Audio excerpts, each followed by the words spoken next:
সুপ্রিয় দর্শক মণ্ডলী, আমরা এখন আসছি হচ্ছে একজন কৃষকের বাসায়, যে কিনা এখানে একটা কাজ করছে। কি কাজ করতেছে, কেন করতেছে, এই সম্পর্কে আমরা তার সঙ্গে একটু কথা বলি।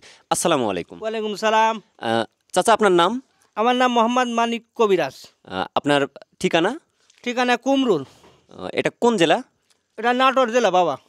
আপনি এখানে কি কাজ করতেছেন? আমি এটা যে খেজুরের রস ডাল দিয়ে আঁকা বানাচ্ছি।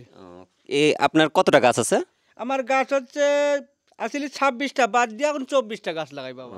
কত বছর হলো আপনি কাজ করতেছেন? আমি এই কাজ করছি তোমার 25 বছর বয়সের থেকে আমি গাছ লাগানো শুরু করি। আমার বয়স এখন 46 বছর 7 মাস। এতদিন হলো গাছ লাগাচ্ছেন? ইনশাআল্লাহ। আপনারা কি খাঁটি গুড় সারা বাংলাদেশে সরবরাহ করেন? নিঃসন্দেহে খাঁটি গুড় বাবা। মানে কোনো ভেজাল নাই? আমি চিনিটা গুড় বানাইনি শোনা। একদম পিওর? একদম pure। যে কেউ যদি চায় তাহলে আপনারা? যে কেউ চালে আমি তাকে দেওয়ার চেষ্টা করি ইনশাআল্লাহ। তো চাচা, আরেকটা জিনিস, আমি তো জানি যে এইসব কাজ করে সচরাচর মিয়া সালপাল, তে আপনি বেটা সালপাল হয় আবার তাও রাত্রে এইভাবে কাজ করছেন?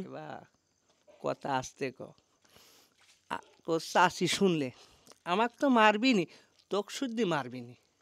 সুপ্রিয় দর্শক মণ্ডলী, এখানে নিরাপদ না, জায়গাটা খুবই অনিরাপদ, কারণ ভিডিও করতে আসছি। এটা জানতে পারলেও খবর আমার খারাপ আছে। তো আপনাদের যদি খাঁটি খেজুরের গুড় প্রয়োজন হয়, তাহলে কিন্তু জৈবপূর্ণ ফেসবুক পেজে যোগাযোগ করতে পারেন, অথবা ডেসক্রিপশনে দেওয়া নাম্বারে যোগাযোগ করতে পারেন। চাচি আইছে।